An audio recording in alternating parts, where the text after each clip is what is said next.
senhor secretário-geral, Antônio Gutierrez, caro chefe de Estado e de governos, representantes dos Estados-membros aqui reunidos.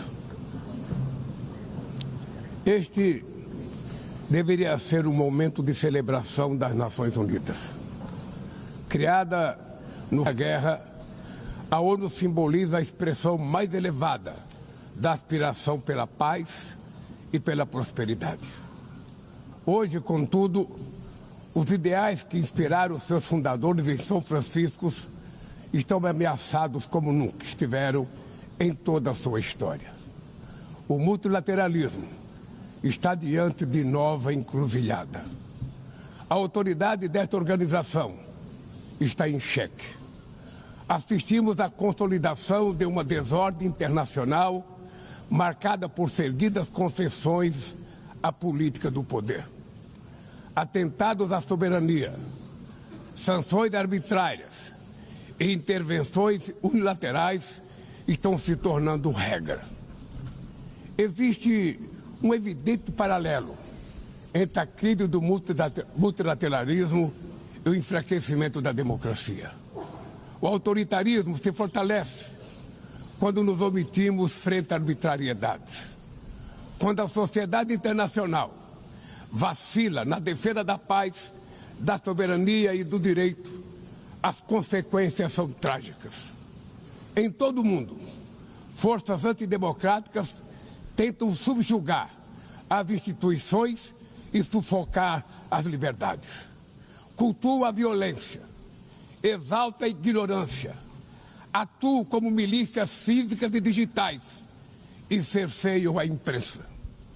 Mesmo sob ataques sem precedentes, o Brasil optou por resistir e defender sua democracia, reconquistada há 40 anos pelo seu povo, depois de 2 décadas de governo ditatoriais. Não há justificativa para as medidas unilaterais e arbitrárias contra as nossas instituições e nossa economia. A agressão contra a independência do Poder Judiciário é inaceitável. Esta ingerência em assuntos internos conta com o auxílio de uma extrema-direita subserviente e saudosa de antigas hegemonias. Falsos patriotas arquitetam e promovem publicamente ações contra o Brasil. Não há pacificação com impunidade. Há poucos dias, e pela primeira vez em 525 anos de nossa história, um ex-chefe de Estado foi condenado por atentar contra o Estado Democrático de Direito. Foi investigado, indiciado e julgado, e responsabilizado pelos seus atos em um processo minucioso. Teve amplo direito de defesa, prerrogativa que as ditaduras negam às suas vítimas. Diante dos olhos do mundo, o Brasil deu um recado a todos os candidatos autocratas e àqueles que os apoiam. Nossa democracia e nossa soberania são inegociáveis. Seguiremos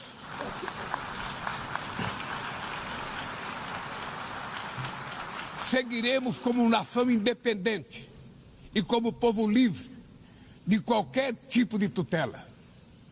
Democracias sólidas vão além do ritual eleitoral.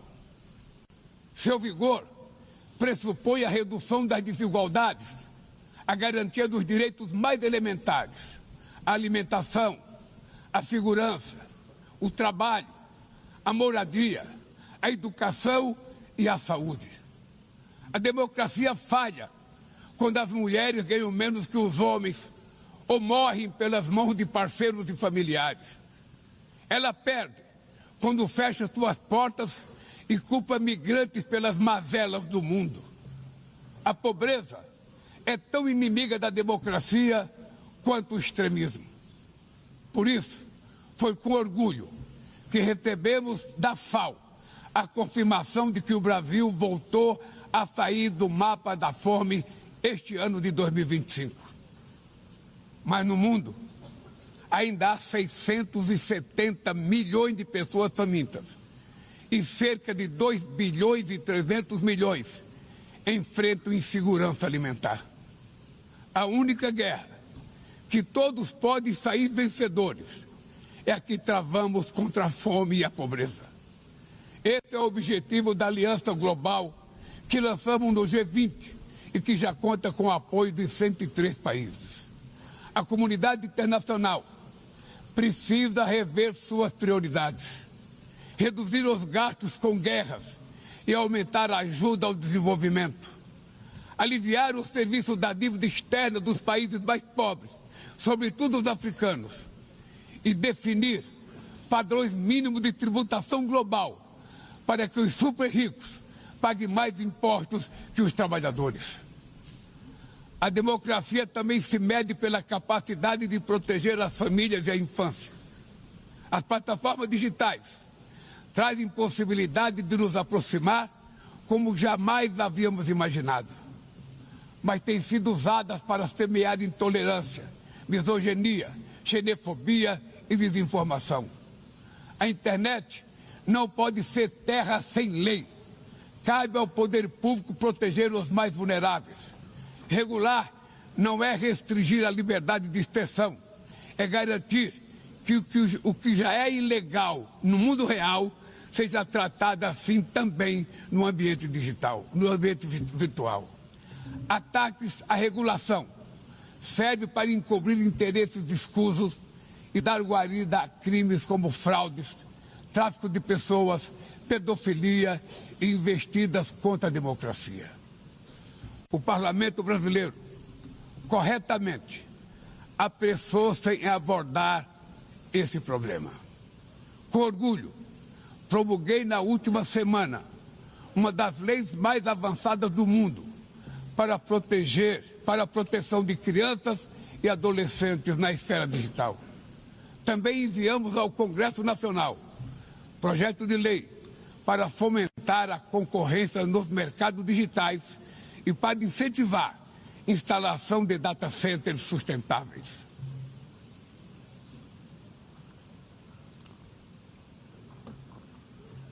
Para mitigar os riscos da inteligência artificial, apostamos na construção de uma governança multilateral em linha com o Pacto Digital Global aprovado neste plenário o ano passado. Senhoras e senhores, na América Latina e Caribe, vivemos um momento de crescente polarização e instabilidade. Manter a região como zona de paz sempre foi e é a nossa prioridade. Somos um continente livre de armas de destruição em massa, sem conflitos étnicos ou religiosos. É preocupante a equiparação entre a criminalidade e o terrorismo. A forma mais eficaz de combater o tráfico de drogas é a cooperação para reprimir a lavagem de dinheiro e limitar o comércio de armas. Usar força letal em situações que não constituem conflitos armados equivale a executar pessoas sem julgamento. Outras partes do planeta já testemunharam intervenções que causaram danos maiores do que se pretendia evitar, com graves consequências humanitárias. A via do diálogo não deve estar fechada na Venezuela. O Haiti tem direito a um futuro livre de violência. E é inadmissível que Cuba seja listada como país que patrocina o terrorismo. No conflito na Ucrânia,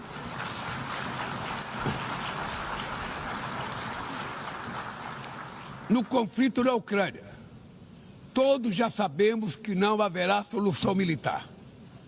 O recente encontro no Alasca despertou a esperança de uma saída negociada. É preciso pavimentar caminhos para uma solução realista. Isso implica levar em conta as legítimas preocupações de segurança de todas as partes. A iniciativa africana e o grupo de amigos da paz, criado por China e Brasil, pode contribuir para promover o diálogo. Nenhuma situação é mais emblemática do que o uso desproporcional e ilegal da força do que a da Palestina. Os atentados terroristas perpetrados pelo Hamas são indefensáveis sob qualquer ângulo, mas nada, absolutamente nada, justifica o genocídio em curso em Gaza. Ali, sob toneladas de escombros, estão enterradas dezenas de milhares de mulheres e crianças inocentes. Ali também estão sepultados o direito internacional humanitário e o mito da superioridade ética do Ocidente. Esse massacre não aconteceria sem a cumplicidade dos que poderiam evitá-lo. Em Gaza, fome é usado como arma de guerra e o deslocamento forçado de populações é praticado impunemente. Quero expressar minha admiração aos judeus que, dentro e fora de Israel, se opõem a esta punição coletiva. O povo palestino corre o risco de desaparecer. Só sobreviverá como um Estado independente integrado à comunidade internacional. Esta é a solução defendida por mais de 150 membros da ONU, reafirmada ontem aqui, neste mesmo plenário, mas obstruída por um único veto. É lamentável que o presidente Mahmoud Abbas tenha sido impedido pelo país anfitrião de ocupar a bancada da Palestina nesse momento histórico.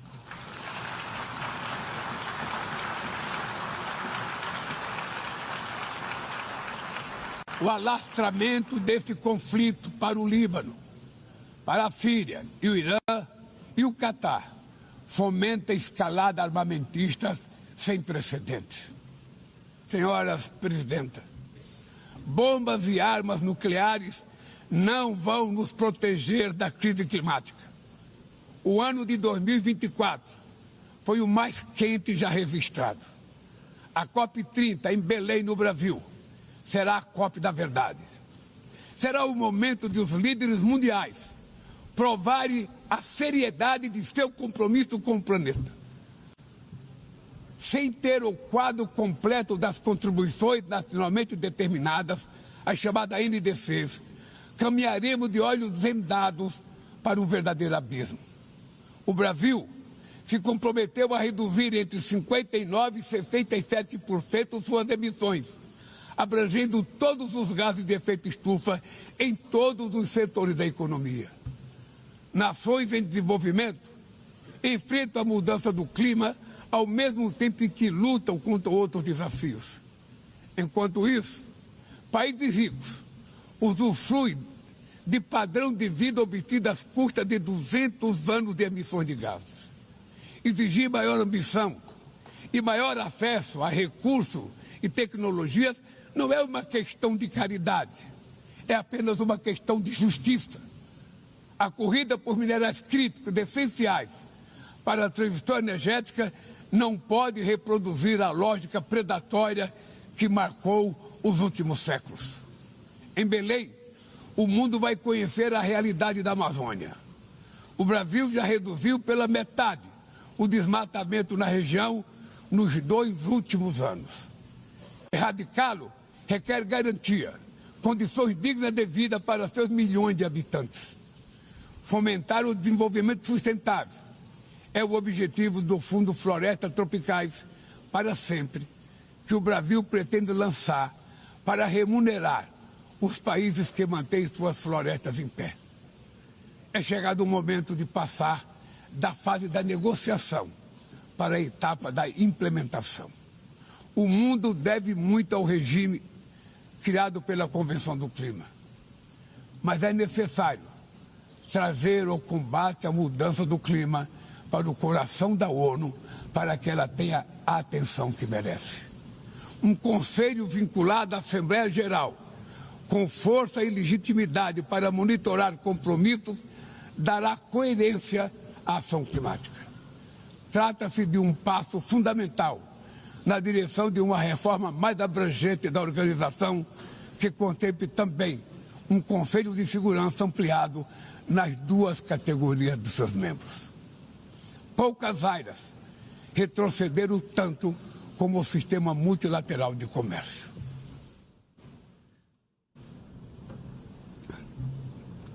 Medidas unilaterais transformam em letra morta princípios basilares como a cláusula de nação mais favorecida.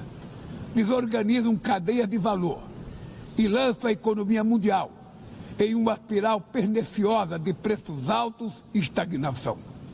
É urgente refundar a OMC em bases modernas e flexíveis. Senhoras e senhores, este ano o mundo perdeu duas personalidades excepcionais. O ex-presidente do Uruguai, Pepe Mujica, e o nosso querido Papa Francisco. Ambos encarnaram como ninguém os melhores valores humanistas. Suas vidas se entrelaçaram com as 8 décadas de existência da ONU. Se ainda estivesse entre nós, provavelmente usariam esta tribuna para lembrar que o autoritarismo, a degradação ambiental e a desigualdade não são inexoráveis. Que os únicos derrotados são os que cruzam os braços resignados. Que podemos vencer os falsos profetas de oligarcas que exploram o medo e monetizam o ódio. E que o amanhã é feito de escolhas diárias e é preciso coragem de agir para transformá-lo. No futuro que o Brasil vislumbra, não há espaço para a reedição de rivalidades ideológicas ou esfera de influência. A confrontação é inevitável. Precisamos de lideranças com clareza de visão, que entendam que a ordem internacional não é um jogo de soma zero. O século XXI será cada vez mais multipolar. Para se manter pacífico, não pode deixar de ser multilateral. O Brasil confere crescente importância à União Europeia, à União Africana, à ASEAN, à CELAC, aos BRICS e ao G20. A voz do Sul global deve ser respeitada e ouvida. A